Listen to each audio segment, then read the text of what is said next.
hated it. I hated that moment. I felt sick. I felt sick because I, again, wasted time. I spent 4 years working my ass off and a full year paying for it myself because you've got paymasters. I wasn't education sort of focused, like, so that was really hard for me to do. Yeah. And I got the degree, I got the qualifications. I went into this fucking job to deal with some dickhead every day for fuck all money. Yeah. I couldn't even get a job in marketing.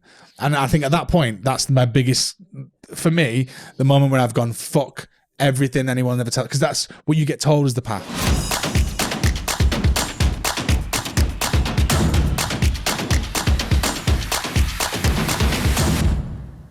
Lewis Ellis, welcome to the Purpose Led Leadership Podcast. Delighted to have you on the show. We met on LinkedIn. We've met in person a few times. We've got some mutual friends on LinkedIn. For those people that don't know you, who is Lewis?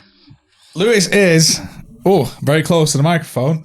Lewis is a very an enigmatic marketing person who's purposefully trying to be different. So that's who Lewis is, I would say. Yeah, a lot of people might know you from The Apprentice, though, right? Yeah, I mean, that was because it was 5 years ago. I don't really mention it anymore. It's a bit boring, isn't it? It's like when some fat guy in the gym's like, "Oh, I used to be big," and you're like, "Yeah, not anymore, chippy tits." So yeah, but what's your stuff on LinkedIn recently and other platforms about The Apprentice? Was that kind of a wave goodbye to it in a way? Was it? Yeah, well, I like that. So that was I was like, "Oh crap, it's been 5 years." It's 2019 to 2024. I was like, "Whoa, what a throwback!" Because it's gone fast. You know, since then we've had COVID, travel company.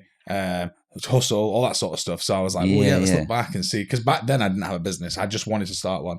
And I just didn't know how to go. Yeah. So it was nice to look back and only show the worst bits. Yeah. I love that. I mean, your stuff has always been very potent. I think I saw a couple of viral ones. AirPods, you've done some stuff with Elton John. So, I mean, how would you you describe your marketing and B, put some colour on those couple of posts that went pretty mad, didn't they? Yeah, I think this is always quite interesting, and this is kind of what I'm spending a lot of time talking to people about, and I guess trying to inspire marketing people to just be a little bit less shit. Yeah. Because somewhere along the line, everyone's just gotten boring. And I think it's when people have got overwhelmed with the amount of social channels and tech that's out there. And they're going, oh, we just need to keep up, rather than sitting back and going, let's actually make a plan of how we want to present ourselves and how we want to speak. And so Hustle made the decision 2 years ago. So we're in year 4. So 2 years ago, I sort of went, you know what? Fuck this. I'm not doing the same marketing as everyone else. Yeah. I want to stand out. I want my business to be successful. And the only way I know that to be possible in any realm, way, shape, or form is to build something that people talk about. Build something that people go, that's the company that does that thing. Yeah. That's the guy with that thing. That's the guy with a little penis. I'm changing that though. You're speaking for yourself, though. No, I'm just saying, if you were going to remember someone, that'd be a good thing to remember them for. But you know, like I just think so. That's kind of what I decided to do. So I started just picking brands and going, what would we do for Primark? What would we do for Apple? And then purposely think outside the box and go, what have they never done? What does no one in their space do? What do people love? Who are we targeting?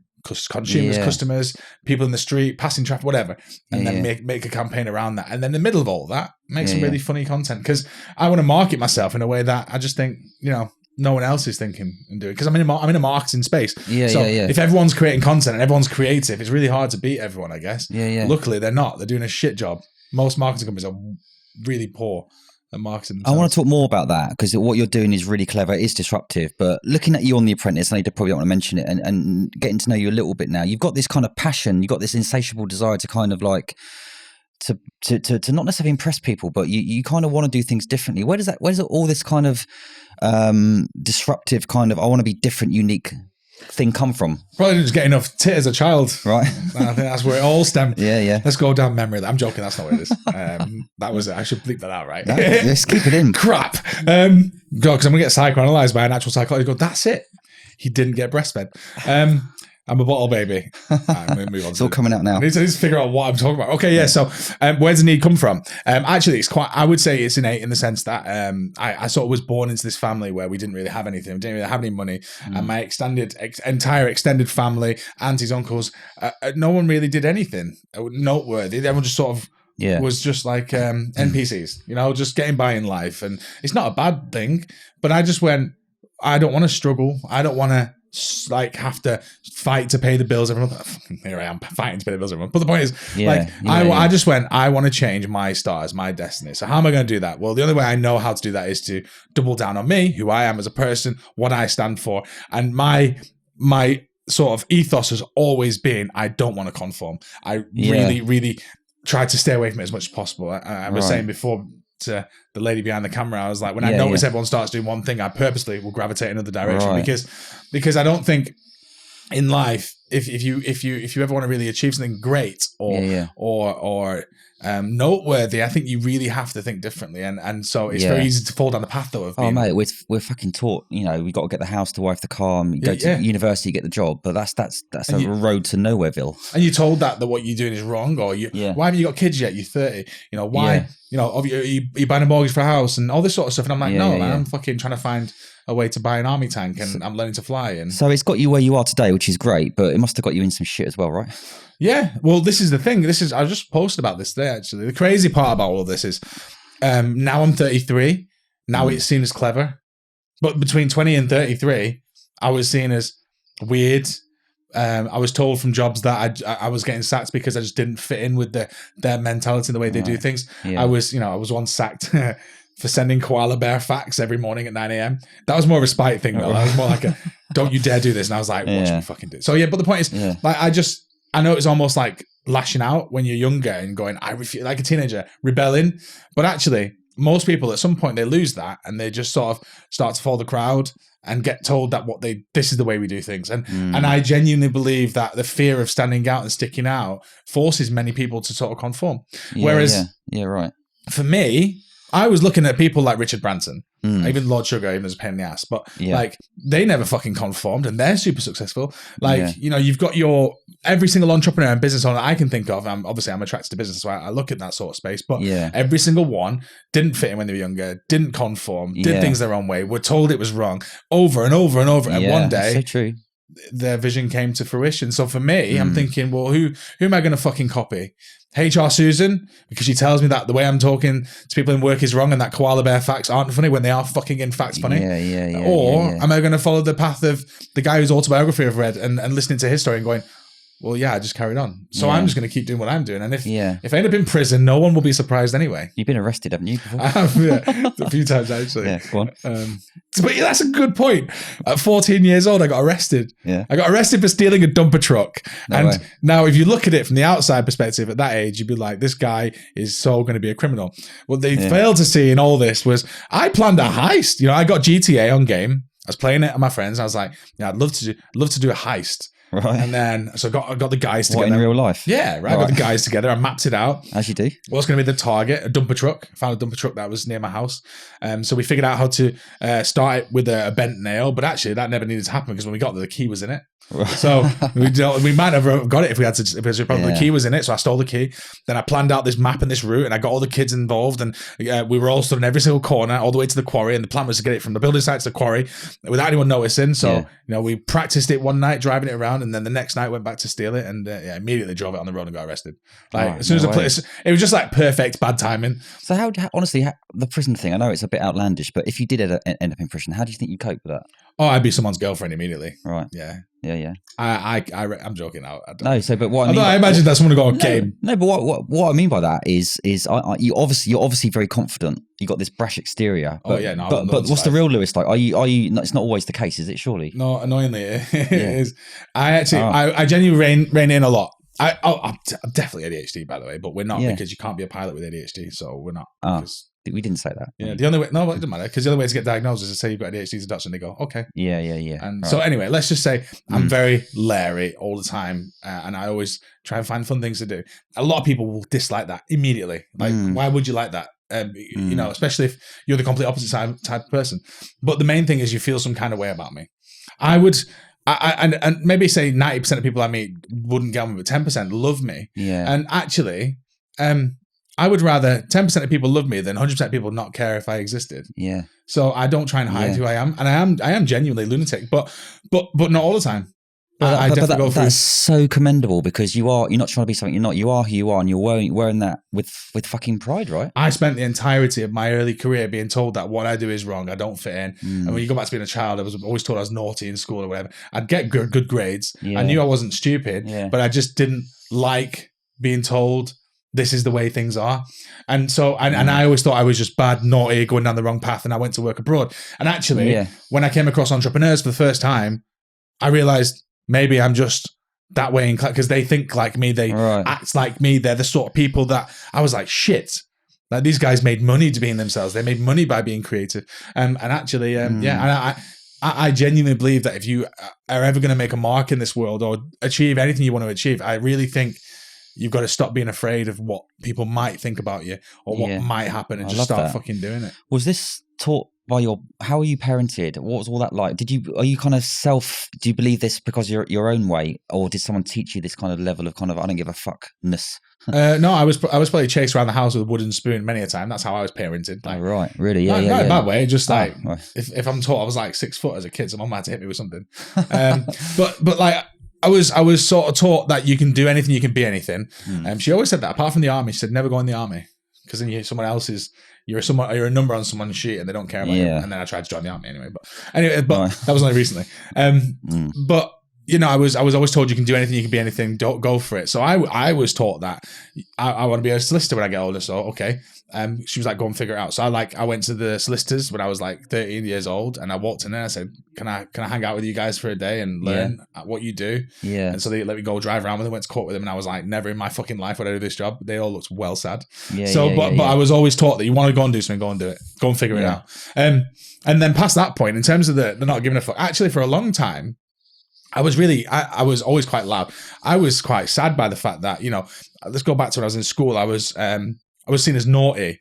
And then when I was a holiday rep, I was seen as arrogant. You know, there's all these terms that are given to you. But arrogant means that you think you're better than other people. It's not that case. There's a difference between arrogance and confidence, isn't there? Right? But I was always called arrogant. And then past that into my 20s, people would like, oh, he's probably a player. Like he's like shagging all these girls. And so no matter what I did in life, no matter who I was, no matter what I was studying, no matter what I was achieving, someone would always label me as something. This is really important, I think, for marketing as well. Like you can be Mother Teresa, you can put the best post out. I for example, I had a post that had 21 million views. It had 300,000 likes. It was amazing, beautiful post, but there's still 5% that called me all the names under the sun.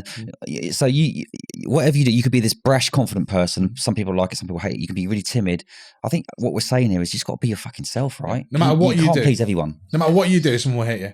And then The Apprentice is a great example of that because there you're on in front of millions of people every week, and they're highlighting the mistakes you make. Yeah. So actually, I just think people have got a horrible tendency to try and bring other people down. Yeah. And I realize now at an older age that actually I used to probably take piss out of people all the time because I a cheap laugh sort of thing. Yeah. And I had to stop myself. I mean, I will tend to stop myself writing anything negative now to anyone. Yeah. And not because I'm a fucking all-loving, all-singing Mother Teresa. It's because who the fuck am I to say what they're doing wrong? I mean, if they're a dickhead, that's a different matter. If they're doing something bad or naughty, I can call out the bullshit sort of thing. Yeah. But I don't think that if you decide you're going to wear a wig and a dress and you're going to dance on video and talk about HR recruitment, right? In recruitment, sorry.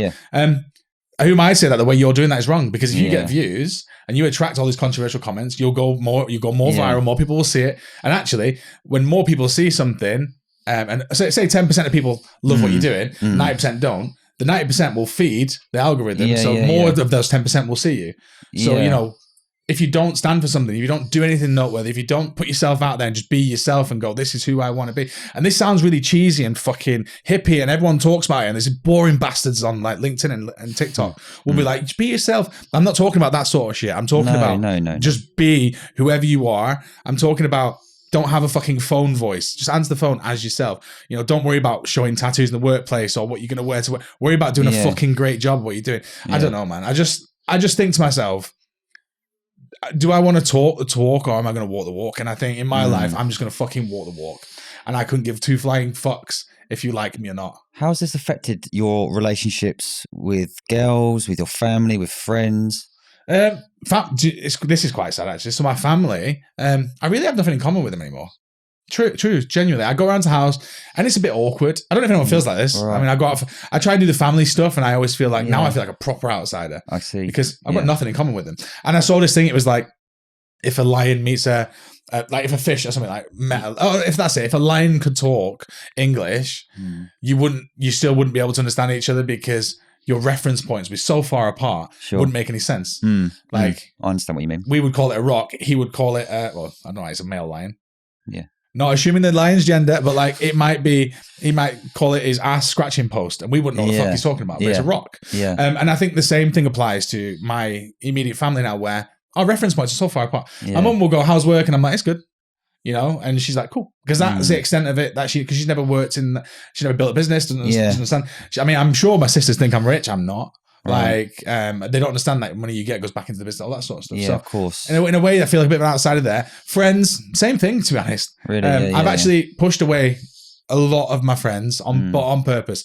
A conscious decision. It's quite lonely. A lot of people say it's lonely when you start finding your own path. I agree with that. It's one of I think if you're lonely, you tend to be doing something quite well in terms of you're trying to grow, right? And it's not reflection on them. It's just that you want to go in a different, not direction, but you want to do things differently, right?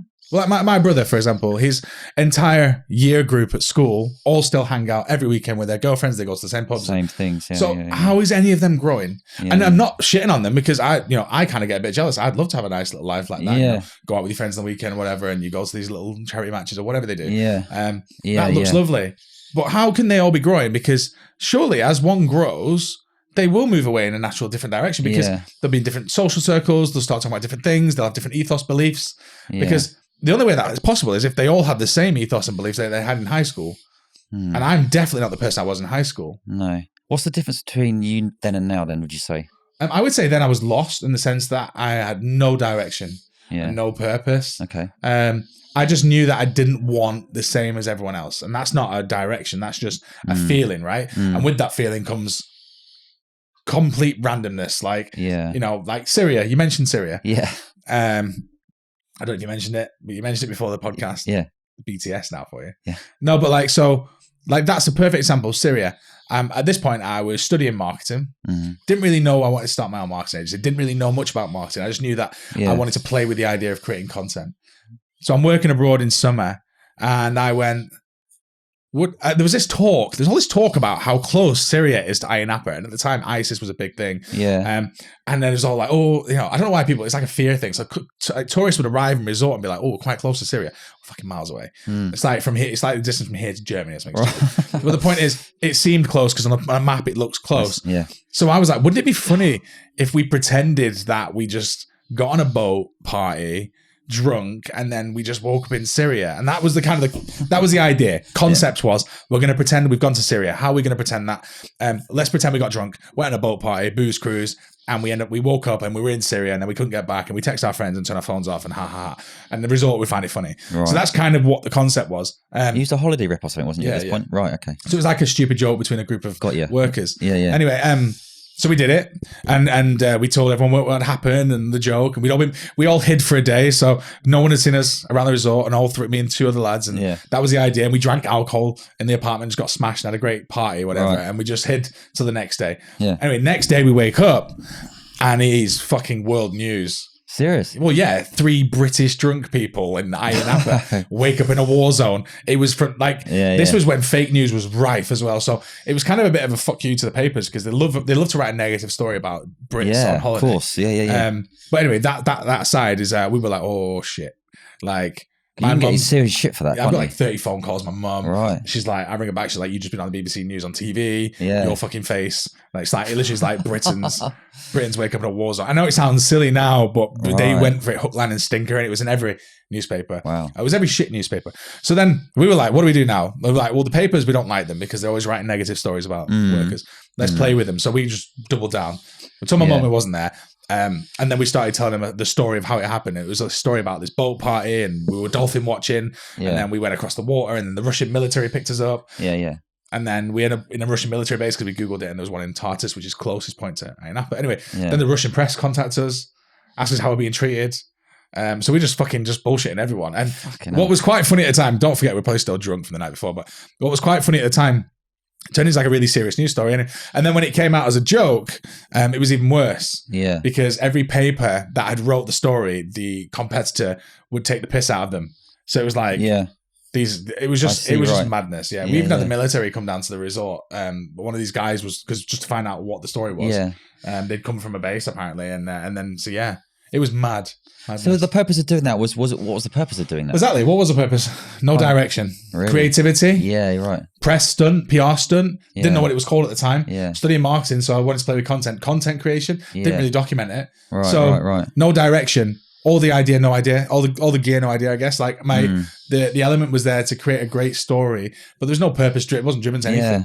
Yeah. But then I realized kind of at that point I think I can do PR stunts and press, and I think guerrilla marketing sort of vibes is a way I'm going to explore. Because it's a similar thing with I saw the AirPods one, which went millions, didn't it? Talk to us about that one as well. Yeah, so the AirPods story is an example of fast forward 10 years, and actually now I will consciously sit there and make a plan of how something is going to go super viral. Okay, which is almost an impossible task because you only know up to 90%, and the other 10% is a bit of luck. Without it making it look like it's really contrived or anything like that. It's a real art to this kind of stuff, right? But I'm still feeling around this space. I've been doing it for like 4 years for myself, and I'm only just getting to grips with it. But I've had loads and loads of content go viral, lots and lots and lots, and I'm looking at it going, well, that's not a fucking coincidence. If it regularly goes viral and it's always a unique, different idea, then maybe I've got a knack for it. So AirPods was a perfect example. I'm like, what I said, so I was actually trying to get an investor at the time. I was trying to get someone to invest in my business, and I said, I want to create content. And I want to create content that no one's ever thought of doing before. And that content will go viral. That virality, when I explain the story to people, will bring me customers, because they're going to go, what the fuck? They're going to see the story, and then they're going to go, oh my God, he actually planned that. Yeah. And they're going to go, we want that for our brand. Yeah. And that was my concept. And so one of the first ones was Elton John. We can talk about that in a minute. Okay. But the AirPods was the second one. So the second one, we were looking for ideas of like... So that story was someone nicked your AirPods and you literally were fucking chasing them down. Is that right? Yeah. So the story was, I was looking for ideas. AirPods, I left them on the plane as I got off on a change. So basically, I was a layover flight. Yeah. The plane comes in, gets cleaned, and you get back on the same plane, you carry on. Yeah. So I got off my seat, went outside the airplane, and they went, oh, you can't go back on. I was like, I left my AirPods, you can't get them. We'll bring them to you, go and stand at the desk. Yeah. So it's not like I'd left them and I'd forgotten about them. I'd left them on the plane, my seat, stepped off the plane, I couldn't get back on. And I went to the Lost and Found, and I'm sat there waiting for them, and it was like 3 hours went by, and they kept saying, we couldn't find them. Don't worry though, you're in the same seat on the way back. They'll still be there. If no one's found them, they'll still be there. Cool. So I get back on the plane, check the pocket, obviously they've gone. Cleaning crew must have come on and half inched them, which my annoyance there was, well, you've nicked them, right? Because if I've left them on the seat, I know where they are. I've told you where they are. You won't go and get them for me. You'll bring them to me. I come on the plane and they're gone. Then your staff have essentially robbed me. So I was fuming. I emailed their department. I was messaging them on Twitter and stuff. And they basically was like, yeah, there's nothing we can do about it. And I'm like, how is nothing? You know who was working. You know who cleaned my seat. So like, and I was like, if you don't help me find this, I'm going to find a way to make everyone know what's happened there. Right. Okay. And they were like, basically, dare you, basically. Yeah. And so I started talking about my stories and like fucking, and I could track them. So I was sharing screenshots of like, they're still in the fucking airport. Look, right. I sent them to the Twitter account, and I shared this in the video as well. And then from that, people started saying, well, why don't you go and get them back? Right. You know where they are. Yeah. And I was like, that was stupid. Like, they're in an airport. And then they went on a holiday. They went to the Himalayan mountains. They were in fucking Nepal. Wow. They went to like loads of random resorts. Then they split up at one point. They were in a village in Nepal. They were being shared by 2 people. I was like, you bastards. So it's more annoying than anything. It's crazy, right? Because you actually think of the context of it, right? To interrupt you there, sorry. You lost your fucking AirPods. So ordinarily it'd be like, so fucking what? So it must have been the way that you did it, and also it's understanding what people actually like. Yeah. Because that's...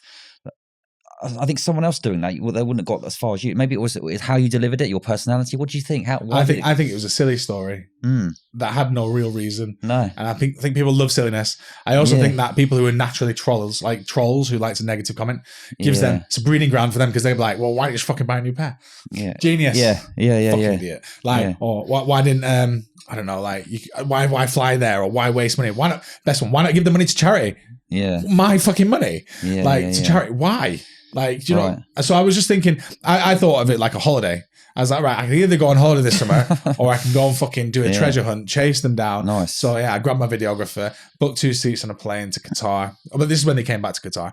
Arrived in resort, rented a car, and then we parked up that night. And then the next morning was hunt. The hunt was on. Right. And the full video documents it. But yeah, essentially, I found the guy's house. house, found the apartment, I found the room, found the guy, and I was like, give him my fucking AirPods back. The guy was so confused because he's got a camera guy, British guy, and then even the hotel guy got involved. Yeah, it was really good. Yeah, so basically we got them back just out of probably out more confusion than anything. At first they hid them though. They didn't give them back straight away. Right. So mate, are you always like this, 1,000 miles an hour? Well, this is what I was trying to say before. I do peaks and troughs. So when I'm feeling good and vibing, I'm having a good day, it's like high energy. But then that can only maintain for so long. So usually on a day like this, when I'm doing lots of talking, there'll be a massive crash at some point, and I'll be like, I need to go sleep. And it'll be like immediate. So it must be difficult, kind of the ADHD and that kind of that relentless stuff. I mean, we haven't got ADHD, remember? Oh, you haven't got it, right? No, but if we did have it, hypothetically, if you did have it, what about things like mental health? And I've been vocal and open about my stuff on there. How's your mental health over the years? I think I always say I feel like I've been very lucky, because I very rarely. I don't know if it's a good thing or bad thing. I very rarely feel things. Really? It's a very psychopathic trait. Okay. I know I joked about murdering people before, but you got a knife in your pocket. No, but yeah. So like, I don't really feel things too strongly. I get annoyed quite quick. Why? I don't know. Maybe this is a way of shutting off when I was like, as a person, it's all to be wrong. But I don't really get sad very much. Okay. I don't really feel down very much. I don't really. I get excited, but I don't really get excited on normal things like. So what, you don't really cry and that kind of stuff? I can't remember last time. I'm talking about years, and it's quite concerning this, but like years and years. Never had a heartbreak, like nothing 10 like that? Years. Yeah, but I mean, when I was a kid, when I was a kid, I was a proper crier. Was you? Like proper mummy's boy. She would save me all the time. Like, so I used to cry a lot as a kid. But I'm talking like 10 years. I can't think of a time I've cried. Like, but it's a bit sad though, in a way, because like my dog died and stuff like that. And while I was sad, I didn't feel like distraught like you're supposed to feel. Yeah, I'm not here to psychoanalyze you at all, mate, but I do want to delve into that, because do you feel that your hyper nature, your positivity, your all this kind of stuff is in a way kind of smother some of these emotions? Maybe. I had a psychologist once sit next to me at a dinner table, and she looked at me and I was like, I wouldn't even. She was like, I wasn't gonna. She wouldn't have none of it. I was like, I'm a fucking tinderbox. Right. Waiting to go up. Like, I know if you unpack it all, there's probably something there. But to be honest, I actually genuinely feel, although I haven't got these strong emotions like sadness and stuff like that, and I do go through highs and lows in terms of like, it's always generally goal related. Like, I'm smashing it today. Oh shit, we're not quite at target. Like, that's how I feel about things. But sometimes these things are quite innocuous, right? I'd ask you, have you had any trauma or what? You probably say no. Can you think of anything that in your childhood or whatever that's kind of like affected you? Yeah, to be honest, when I was younger, my mum used to be beaten up by my stepdad. So like, I was the kid that ran the police and stuff like that. Oh, really? So maybe I understand when I was younger, I was very upset about all that sort of stuff. I've got a really, really low tolerance for guys hitting girls. Like, I'm talking about 0.2 seconds. Sure, yeah. Because of that. So like that trauma, that is existing. Like, I remember I saw a guy, I was driving, I pulled over, I was talking to a friend, and I'd seen a guy screaming at a girl's face, and he like knocked the phone out of her hand. Before I even knew where I was on the other side of the road, and I'd thrown him into the middle of traffic. So like, that's a massive trigger. It's probably a really positive outcome though, isn't it? Like, I'm very defensive of people. So I know that there's like trauma that affects you as a person, and I'm not oblivious to that. And I also don't play dumb thinking like it's probably not a good thing that I don't cry, or not a good thing that I don't get super excited about stuff. But yeah, I don't know if it's me, right? But I just think if it's working, like, why break it? Like right now, I'm super motivated. I'm striving towards everything I've ever wanted. Yeah, I'm unrelenting in that pursuit as well. Yeah, I am everywhere at all times. What I mean by that is I am at networking events, I'm on stage speaking to people, I'm on podcasts, I'm doing my content. I'm everywhere always. Yeah, because I want everyone to see that or be a part of what I'm trying to build. And so I think that in a way, like mental health wise, I sort of feel lucky that that's how it's come out, because it could have very easily gone the other way. I could have easily tried to escape through drug addiction, taking drugs and stuff like that. And when I was younger, I started going down that road of getting drunk all the time, going out with friends and being in them circles where everyone's off the tits all the time. Yeah. And it's an easy thing to do. But then I recognize a lot of that in my old friendship group as actually a lot of people here are trying to escape. I think we're all addicted to something, whether it's drugs, sex, gambling, internet, phone. You could be addicted just to adrenaline. That could be your drug. I think I'm addicted to, definitely. I ride motorcycles, fly planes. I'm trying that sort of stuff. So it's always quite dangerous things. Yeah. But I would say I'm very aware of things. I don't know. Like, I think I analyze things quite well. So I look at a situation and go, what is actually happening here? Everyone's doing drugs in this room. Why? Yeah. And my mates are like, do you want to come out with us? I'm like, no, because you're trying to escape the fact you're unhappy with with this. Yeah, I'm not escaping anything. I think it's very commendable that you didn't go down that road. I mean, I went down that road myself and got out of it. And but going back to your mum and dad, do you feel that it was the lack of affection from your dad, perhaps? Well, I never met my dad. Right. So a lot of people don't know this. Never met my dad. Stepdad was the one that was abusive, and that was my sister's dad.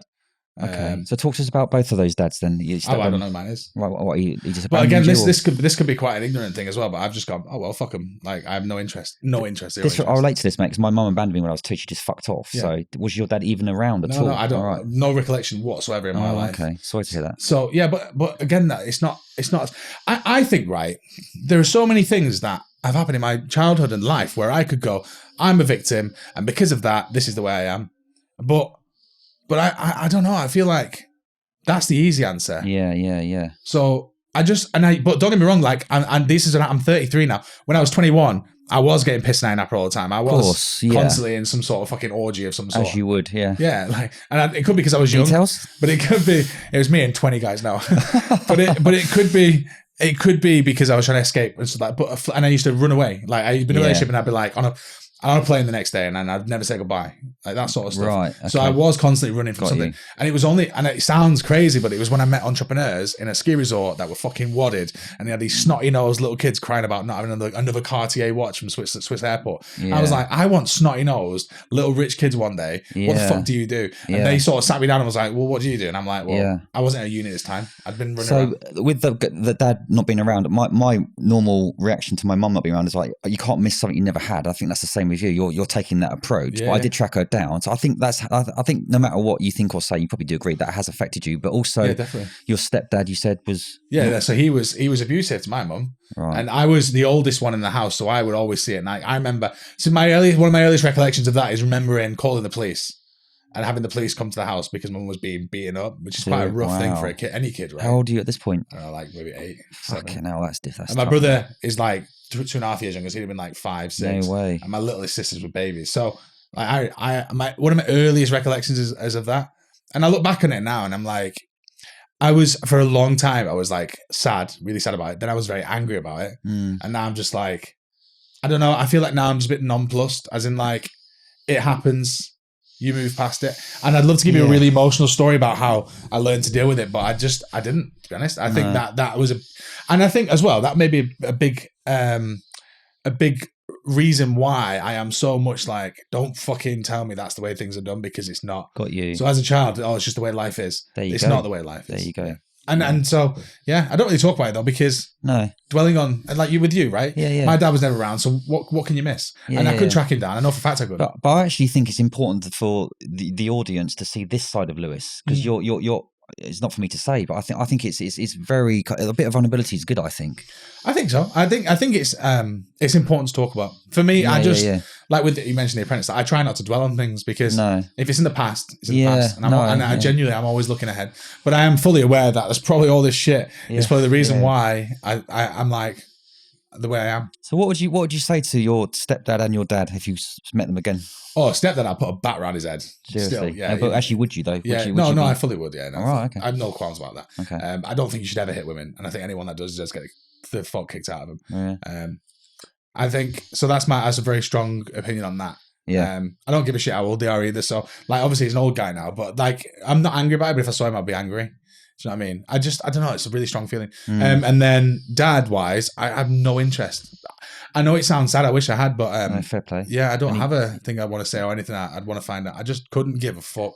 You close to your mum still? Not even. No, not really. Oh, really? Right. That's what I was saying before. So over time, as I've gone down this path of chasing my business goals and what I want to be when I get older, I've sort of not really got much in common. I see her all the time, obviously, but the point is, we don't have. You see people in like a happy fucking family in a bar, and they're all having a car every dinner and shit like that. Like, I can't do that. And if I did do that, if I went for dinner with them, I would just sat there feeling a bit weird the whole time. Yeah. See, I mean, it's difficult. Sometimes I can cut off a relationship and not really feel anything, but other times I can cut off a relationship and get quite emotional. What does affect you emotionally then? You said nothing really does, but...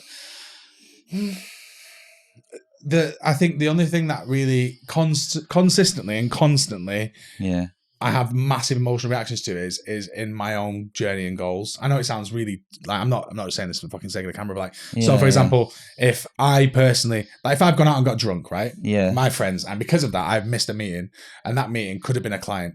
I will kick myself for weeks. Right, beat yourself up. Because I know that is because of my own inaction. I've caused myself to miss an opportunity. My biggest fear in life is wasted time. Biggest fear. Like, I remember even when I was younger, sitting down and looking at how long university was going to take to complete and saying it was 3 years. Well, what if the world, because the world was going to end at this point. Like, what if the world ends in 2023? Like they said it's going to, like, what a fucking waste of. It's like I overanalyze in the sense of waste. So my biggest feelings, emotions come from wasted time. When someone wastes my time, or when I've done something at the detriment of my own success, like my own goals. Like if I purposely made a decision to go out and get fucked up and I'm hungover 4 days later and I go to a speaking event and I half perform and I don't get it and I make a twat of myself, I will kick myself for weeks. Do you do that a lot then? Do you kind of, it's not deliberate, but kind of self-destruct or self-sabotage. That's the good word, isn't it? Yeah. I used to do it a lot. I think in the first few years of business, I would self-sabotage a lot. Like as in, it was complete freedom, but nothing to rein you in. It's your own business, right? So yeah, I think that's a big part of it. So mate, wow. You mentioned purpose a few times. What is your purpose, do you think? What is my purpose? I don't know what my purpose is for existing, but I do know what I want to achieve now, and I have a very, very focused path. You know what it is? I know what it is. I'll explain it in a few words. I just want to build things. And it sounds weird, right?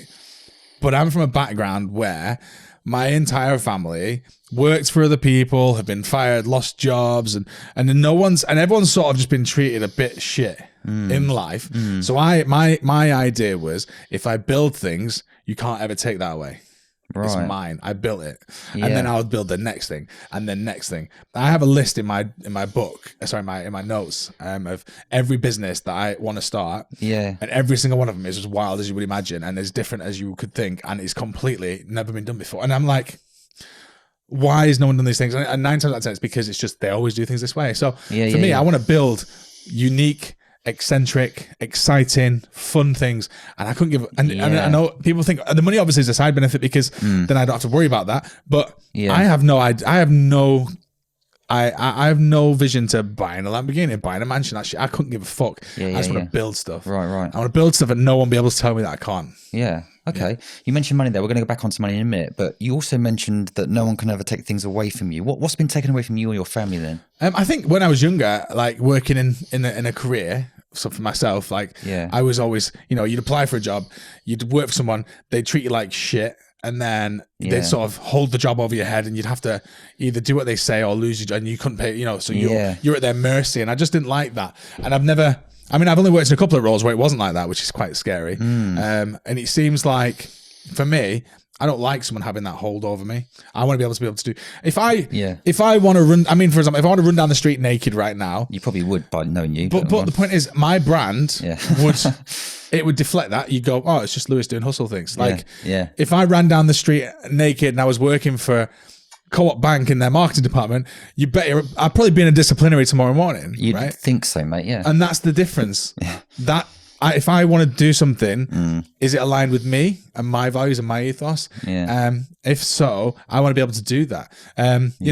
Just take tattoos for an example. A lot of tattoos are frowned upon. Like, if I went for a job interview, they might not give me a job because of that, even though I might know their job better than the fucking person hiring. Right. And to me, I just think that's a ridiculous concept. So you got this confidence whereby you don't need to conform. You can make your fucking way how you want to make it. There's enough about you to make that happen. And the worst part for most people is I actually have the knowledge and the experience now to say things. And so that, usually people go, oh, he's just a kid. That's all it always was. He didn't know what he's talking about. He's got no experience. He's going to fail.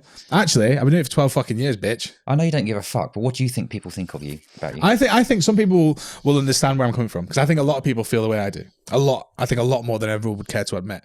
I think a lot of people feel like outsiders. A lot of people feel like they've been forced to do things they don't want to do. A lot of people feel sad a lot of the time about how they can't do what they want to do. I just don't think many people talk about it. So I think a lot of people will agree with it. I totally agree. I think 80-90% of the population are just going through the motions, getting their paycheck, living for the weekend, but they've got no fucking rhyme or reason. They've got no substance, right? But a lot of those people might not like me still. And it's not because they're not to blame either. It's not because they don't like me. Because really, if I'm doing positive things all the time, like I go to schools every other week and do some sort of talk or work with kids and charities and stuff all the time, right?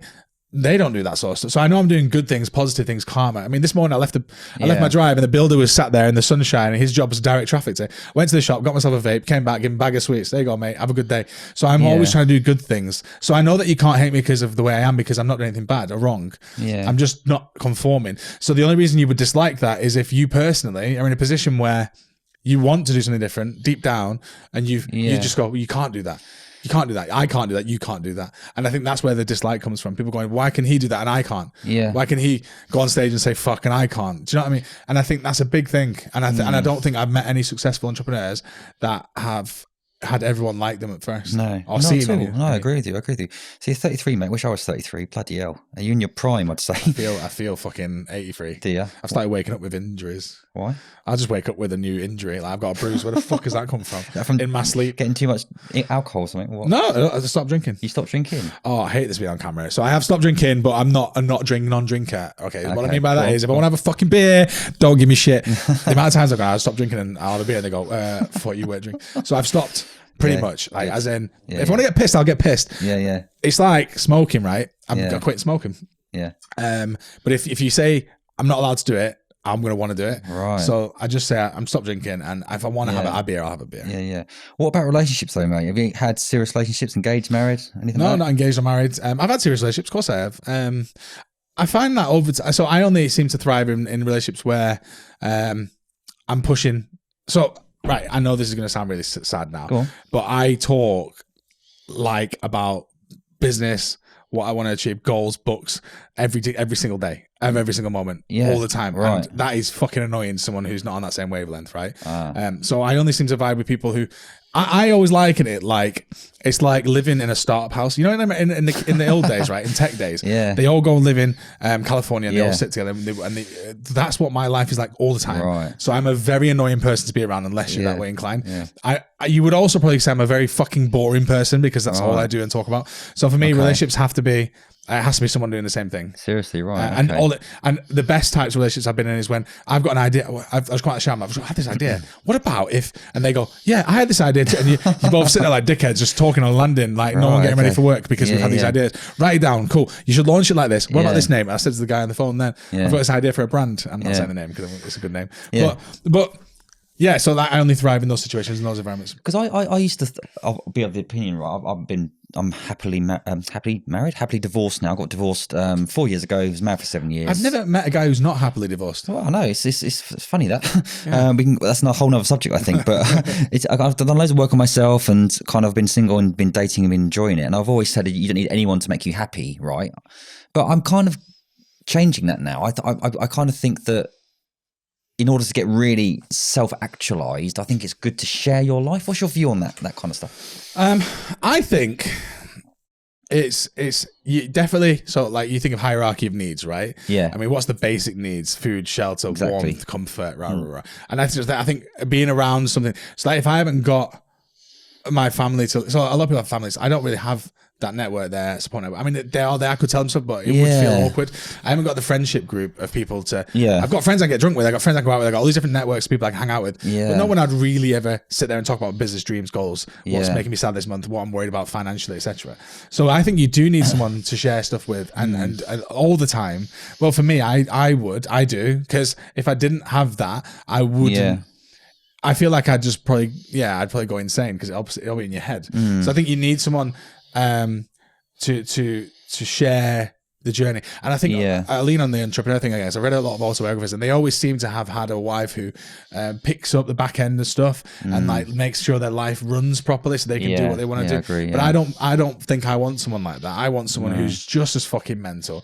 Like I want the house to be infested with roaches before we both realize we need to clean it. Do you know what I mean?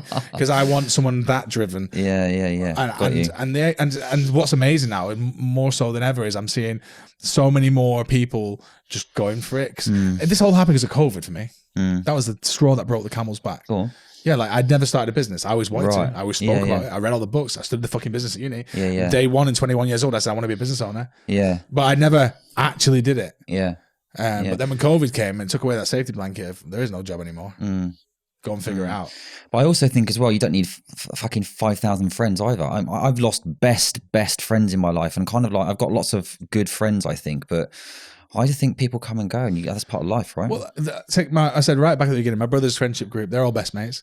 But how can they be so stuck to each other 10 years later? Because people grow, people change, people's needs develop, people move away, people get different jobs. And so I think if you're actually trying to stick to the people that you're friends with always and trying to keep that alive, I think that's not the right approach, because I think people grow and develop and change. You're meant to meet lots of people. I do get lonely sometimes though. That's why I think people like the LinkedIn community, we'll talk about that in a minute, but I think that having a community helps, I think, a little bit. What do you think, or not?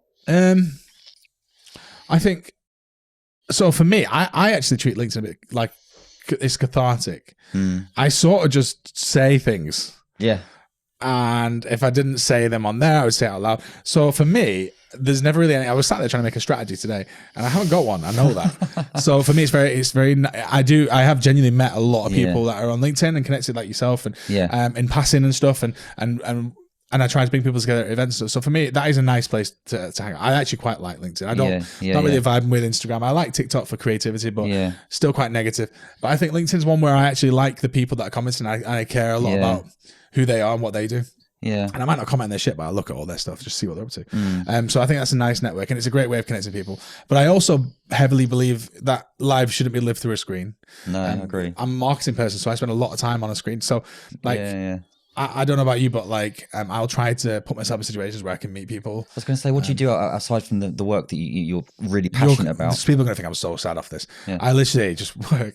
So I work Monday to Sunday. Right. I pretty much work all day. I do start going back to the gym because I realised having tits wasn't great. If I was going to start an OnlyMans, then maybe. But it's always a different way to do things. Yeah, well, exactly. But apart from that, like my week this week looks like this. Meeting you. I had a call there. I'm going to go home, do some more work.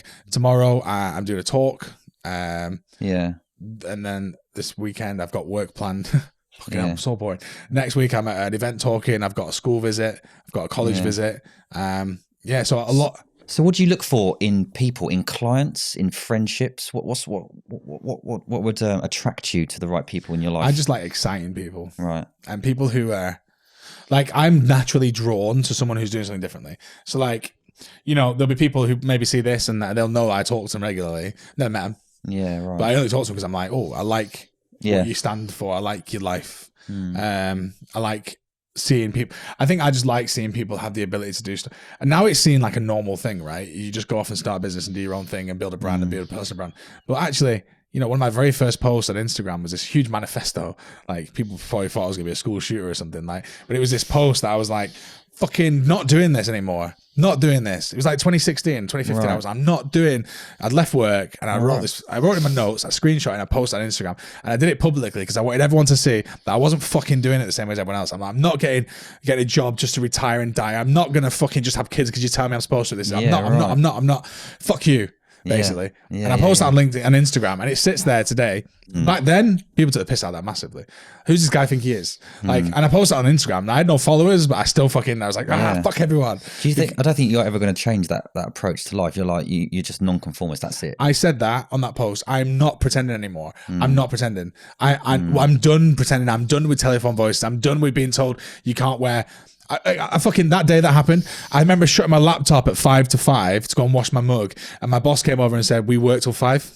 Sure, why have you just closed your laptop? And I walked out there like, what the fuck? Am I living in some sort of matrix? Like, I thought life was supposed to be exciting about achieving and driving and growth. And I'm working on some miserable bitch. By the way, she still works there. Fuck you. And she knows to talk about it. People have messaged me after the podcast to say, oh, is it? And I'm like, yeah. But I hate the fact those people exist and they're in power of some sort because there are kids coming through school, going to university, excited to go into their first jobs. I see a lot of when I'm doing the talks. and they meet some dickhead like that, Yeah. and it crushes their spirit. And I think it's very important to try and keep that spirit alive. Yeah. It doesn't matter what fucking path you're going down, whether it's business, whether it's life. If you want to be a fucking actor, go to acting. Let's go become an actor. Go do whatever the fuck you want, because you're going to die one day, maybe sooner than you think. I love your passion. And I saw a clip on Apprentice again, and Lord Sugar kind of told you off. He said, if you ever act like that, young man, I'm going to kick you out. And you had like a vein in your fucking head. You're fucking angry, man. Would you say that you're an angry person? No. I used to lose my shit really quick though. When I think so for me, when I lose my shit, it's either like, say, if it's something to do with like someone hitting someone, I get angry. I see red straight away and I want to go and kick their ass. Yeah. I'm getting better at that though. Like someone tried to have a fight with me recently and I just stood there the whole time like, are you going to fucking deal with this guy? Because they're not intimidating. Yeah. It just pisses me off. Okay. So I think some people just need to be punched in the mouth. Right. But I'm not angry or aggressive really anymore. When I was younger, I used to lash out a lot, as I would, because I wouldn't know how to handle emotions, high emotion. But as I've got older, I think I'm just lazier. I can't be arsed on a fight, like and with regards to that situation in The Apprentice, I was very annoyed because I've got two little dickheads shouting in my ear about how they're the most important person in the world. Basically, at the time they were like trying to talk about why they should stay in this process and who they were, and they're both dickheads. And in my opinion, they're both bullshitting because they're both crap, right? So I lost my shit because, again, I said to you before, it really pisses me off when people are bullshitters. See, people are going to analyze you and go, oh, he's not in control of his emotions. He's angry this, he's angry that. But actually, you're only reacting to. That's your style of response. I don't think it makes it wrong or right. I think what you're saying is too many people sit there and accept that bullshit, don't they? You're saying, no, I'm Lewis. I won't accept it. I will fucking confront it. I think that's it. I'm not afraid to confront something when the time arises. Right. I've had people who've tried to speak to me like shit, but then sometimes you got to play the game as well. Like sometimes someone can be a complete bellend. I think that's right though, mate. I think there's a time and a place for it as well though, mate. So it must have got you into trouble a little bit, that kind of. When I was younger, yeah, because but again, like I'm older and wise now. So when I'm younger, I used to lash, like get in fights all the time. I'd have smacked you before you say something to me, and I would have knocked you on the floor before you would have known what had happened. And so throwing my weight around when I was young, and I got bigger, and so my punches got harder. So I realized that I can't just keep hitting people because I started getting in trouble with the police, or like someone going to have a hospital with their eye and stuff. And I was like, well, that's not right. So like then I was just like trying to control it, and I would lash out only occasionally. But like a lot of that comes down to the fact when I was in school, like I was always targeted by chavs. And they were always trying to fight me and stuff. And for years, I couldn't walk from my hometown. So I mean, it was like a defense mechanism. Just to go off piece a little bit, I've had a fuckload of therapy and fucking counselling, and it has helped me. And I'm one for like talking. I think I've over talked myself now. I think I'm relatively healed, I think. But do you think there's healing or counselling or trauma or anything that you need to go through, or are you going to sort of just power through? I'm always interested in this. I genuinely believe that I don't really see right now where I am in my life. I couldn't see any value in me taking a lot of time to look back in time and unpack why something is the way it is. From my opinion, things are the way they are. I'm playing the cards I'm dealt. And I'm going to use the time I have to be productive and achieve. And I just feel like we've all got so much time in a day, so little as well. It's nowhere near what we think. And I could walk out and get hit by a car tomorrow. I'd be fucking fuming if that happened because, again, wasted time. Of course. Never hit the goal. But I just haven't got the time to sit there and go, why is this the way it is? Why do I react? And I know that one day I might want to know the answers. And I probably will. But I need to have more free time than I have now. So I think there's this problem where I think it's a problem. It's probably quite a controversial thing to say. I know everyone says this, but like I think people victim blame themselves and become a product of that victimization. So, for example, someone goes, "Oh, I've got depression. I'm depressed all the time." They start to label themselves as a person with depression, and then so everything they approach in life, they go, "Well, it's because I've got depression," and they accept it. And I genuinely maybe that was just a one-time occurrence. I do agree with this actually. I think I'm all for talking, and it's very important how we position these things with mental health and everything else. But I think as well, there's always someone that's worse off. There's always someone that's had more adversity, and I do think to a point you do get a choice of kind of either allowing it to happen to you or happen for you and harness that kind of stuff, right? I know I haven't got ADHD because remember I'm trying to be a pilot. But if I did, then that would be a massive benefit and negative to me, right? Because I would have peaks and troughs. I would be very energetic some days not when I get out of bed. I would be in school perceived to be a bad kid, and I would be told that everything I'm doing is wrong, and I would struggle to not make silly jokes in opportune moments. But look, I don't have ADHD. But the point is, like, do I go, that's just, I've got this ailment, or whatever the fuck they refer to affliction, it as. whatever. I don't know what it is actually. That is going to be my bugbear. Or is that the reason why I win fucking business? Is that the reason why I was on that call a minute ago? I said to the guy, you know, something about naked giraffes and stripping penguins, and he's laughing, and because it's an inopportune joke at a silly moment in a serious phone call, by the way. But he wants to work with me because he's that way inclined. He's attracted to that, and that, I think that's what makes me think outside the box. My campaigns are wild. Some of them don't hit. Like, some of them are bad as shit. Like, I've got a tattoo on my ass that no one's even seen. That should have gone viral. Never did.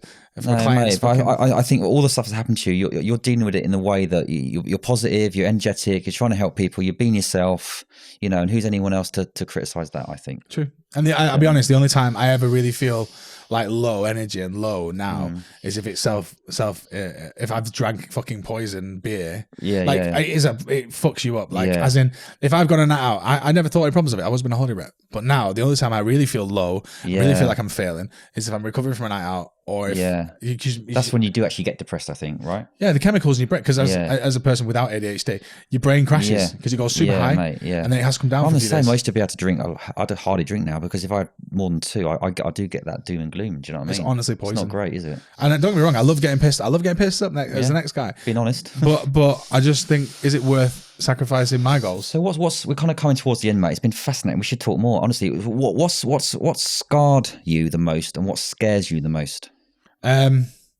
Scarred me the most. I think the biggest impact is, I've referenced it quite a lot in this conversation. The biggest scarring for me was like realizing that, is this all there is to life, right? That moment was I got a big fuck off tattoo across my chest, and it's literally a guy walking down a road, right? And on one side it's like cog machine, being told this, that, and the other side it's sort of like run free, be yourself. And I felt that strongly at that moment in time. I posted about it on Instagram. I went to the tattooist, made a tattoo, and I was like, I'm going to fucking get it printed here. So every time I look in the mirror, I'm going to remember why I've made this decision. So the moment someone says, you're an idiot, or you shouldn't be doing that, or whatever, I say, go fuck yourself, because I'm doing this. I feel that strongly about it. So I would say that scarred me, realizing that I'd gone through so you get told college, university, whatever. Yeah, you feel like you wasted 20 years. Well, I got kicked out of college. So then when I actually went to university, I was making a conscious decision to go back when I was older. Yeah. So I was like, I'm going to study business. I like marketing. I'm going to get a master's in marketing. So I did that. I'm going to get a really good job. Came out and I got £15,000 a year job working for an absolute fucking Nazi in a wig. Got ya. Like, she wasn't actually a Nazi, but you would have thought she was. Yeah. And the point is, like, and I'm like, is this all there is? And I've got to deal with this bitch every day. Like, I hated it. I hated that moment. I felt sick. I felt sick because I, again, wasted time. I spent 4 years working my ass off and a full year paying for it myself, because you've got paymasters. I wasn't education sort of focused, like, so that was really hard for me to do. And I got the degree. I got the qualifications. I went into this fucking job to deal with some dickhead every day for fuck all money. Yeah. I couldn't even get a job in marketing. And I think at that point, that's my biggest, for me, the moment when I've gone, fuck everything anyone ever tells, because that's what you get told as the path. So that explains a little bit why you're fucking a million miles an hour. You feel like you're catching up time or whatever, right? Maybe, yeah. Maybe. But one thing I'm not doing is I'm not wasting anymore. No. I'm not wasting it on what you believe, what you think, what you're fucking... Everyone thinks their life's the most important. Everyone believes that their bubble is the most important bubble. We'll walk outside, yeah? I mean, I'm going to leave this building. I'm going to walk through about 30 people around me are all in their own fucking bubble with their own social circles, their own lives, their own goals, their own ambitions. Yeah. Why is mine more important than theirs? Like... It isn't. We all think ours is the most fucking important, but it's not. I'm just doing my thing. If you have an opinion about that, that is fine. I couldn't care less. Yeah, good. Like, it used to be like a knife in your fucking soul when someone would shit on something you were doing. Now I realize the only reason they're doing it is because it's so different from what they do. They're just lions in the jungle that speak English to me. So does it hurt you and affect you when that happens now, or not anymore? Not anymore. When you're younger though, you're still, I mean, at 33, right? So between 20 and 30, I was still pretty lost. Even 29 when I was on The Apprentice, I was still pretty lost. I didn't know, I wanted to start a business, didn't know how. Yeah. So I'm doing the right things, like I'm meeting the right people, I'm reading the right books, all these things I didn't know. Yeah. So actually when you told me I was doing something wrong, I would probably take that quite to heart. Okay. Like, I pretend that wouldn't bother me, but because I thought maybe they know something I don't know. So what changed then? How you? I just started to succeed. I started to realize the things and tick them off my list. Okay. I want to do this. I want to do that. I want to do this. I want to do that. I want to do this. So in answer to what scares you, is it wasting time then, or is it more than that? What scares you the most? No, I think wasted time is the most terrifying thing to me. Is knowing that you're still so young, mate. Do you not think that patience is also a valid? Not for anyone with a swear word. Not for anyone without ADHD. No, that's true. That's true. Not really what they're known for. I would say genuinely, I believe that patience is. But I'm also I'm very I'm very self-aware in the sense of I recognize my own mortality. A lot of people don't think they're ever going to die. See, I know it could happen any moment. See, I'm in sales and business entrepreneur, and I think the speed of execution is really important, getting things done, but also execution is really important as well. So do you feel like the ADHD that you haven't got has affected your ability to execute stuff as well? Or no, I would say this is where I'm so freaky as a person. Like, I am so bad at remembering anything. Like, you can tell me to meet today and I'd turn up the next day, right? Unless it's in my diary. If it's in the diary, I will be there. Well, I was actually late today, so sorry about that. I was on time. But First time ever. I will forget people's faces. Yeah. Oh no, I'll recognize your face and I'll have spent 2 days with you and I will not have any idea what your name is. Wow. And I will pretend in a conversation, I'll be like, hi, how's it going, mate? You okay? And then I'll walk out and go, what the fuck was that? Yeah. And they'll go, I was in Manchester today, Lewis, how's it going, mate? I get this guy hugging the street and everything. No idea who he was. Yeah. I was like, did he know me because live or did he just watch The Apprentice? I don't know. Yeah. He got a hug off me anyway. I was like, oh, go, you going to the marathon? He's like, yeah. So like, I'm really bad with that sort of stuff. Really, and unorganized since I'll put something down and then I'll put something else down. But when it comes to work, my God, I'm like the anal inspector. Mm-hmm. Like, I anally analyze the anal guys. Like, I'm so on the, I call it planning within an inch of its life. So because it's my baby, like if I come up with this idea, this concept, say with the advert we just filmed, so I would I come up with this concept. I work with the script writer meticulously to make sure the script is right. Then I hire I cast the actors myself and I get them to send me their fucking casting tapes and I go through them and make sure I'm happy before I show the client and then I cast them. Then I meet the actors on a Zoom. Then when I go and find the location. I drive down there, find the locations, drive down there again, walk the route. I plan everything within Insurance Life. Yeah. So that's not that's not a normal thing for someone who doesn't have ADHD. No. So when it comes, I think again, this comes down to passion of what I'm trying to achieve. When it comes to work and taking me towards goals, like I am on the ball because I'll give you an example. There was a day, the very first advert we made, I went on a night out. I got back at 7 a.m. We started filming at 9. I was an hour late. It ran like shit. Yeah. None of the actors knew what they were doing. We had a call sheet. I trusted someone else to do the call sheet and everything. I thought he knew what he was doing. He thought I was going to do it. By the end of the advert, I was fuming. Wank day, shit result. I wasn't happy. And I was like, I'm never doing that ever again. Yeah. I'm never, need to be in control. Yeah. All right. What about money then? Let's talk about that. How important is it to you? To be honest, I'll give you an example. So last month I was like, shit. Oh, lots of invoices. I'm like, because I counted on something coming in that didn't come in. Yeah, right. So I count my chickens before they hatched. Anyway, it left me a little bit in the shit with regards to paying everyone's invoices. Now, luckily, I was like, still, it's not like an issue. It's like a couple of days later, but still, I started feeling really fucking guilty because I'm like, I owe people money now. Gotta pay them. Yeah. And then this month, loads of projects just came in. Sorry, at the end of the month, loads of projects just came in. So I'm like, okay, pay everyone. So money to me, I couldn't this is what I mean. I got the money and I cover my bills now. Yeah. As long as I cover the bills, I don't care. Right. I was actually really happy because I was paying everyone. I was like, give you a bit of money there.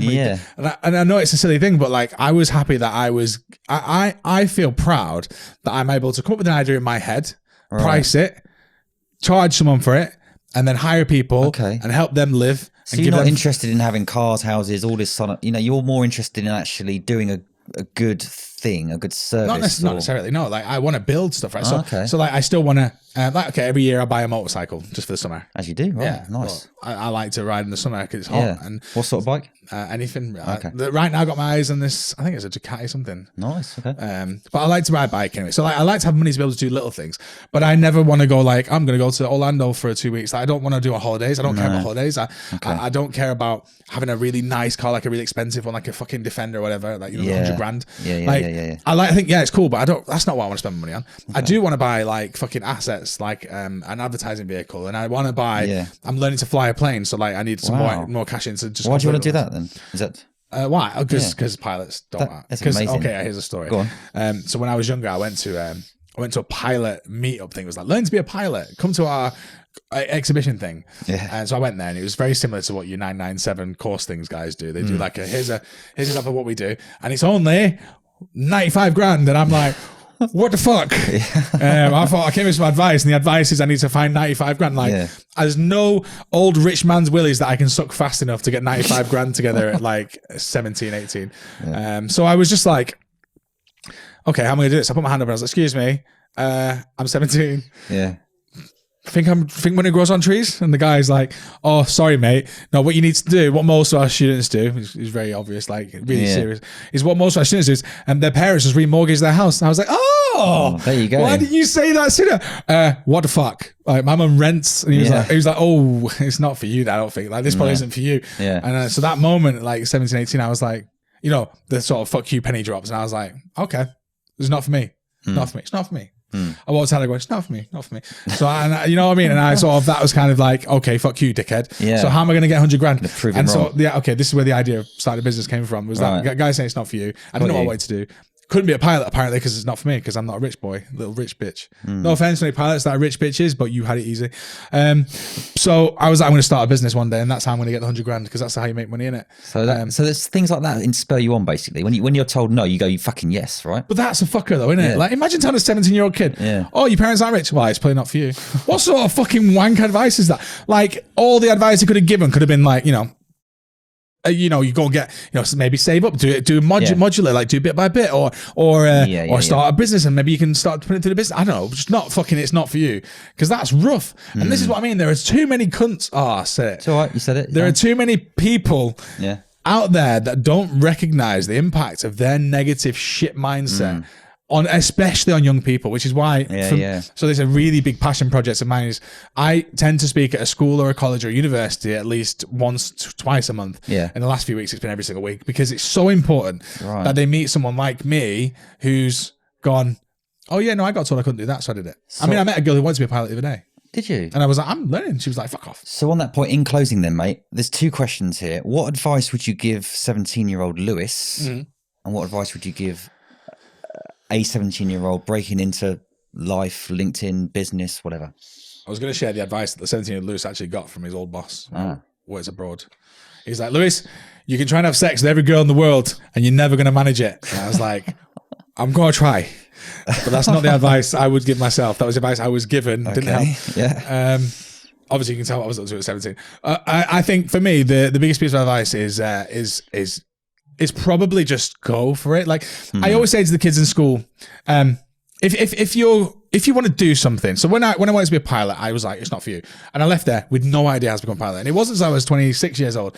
I saw a guy on Instagram and reached out to him and went, yeah, do you want to fucking tell me how you fly jets at 24? And he was like, obviously he was a rich bitch. But the point is, he told me what steps he went through. And that's why I just started it. I went to the school he told me to go to. Right. So one of the biggest pieces of advice I give to the schools, the kids there is, if you want to do something, if you know what you want to do, it's really easy to get there. Especially if you have no idea how to get there as well.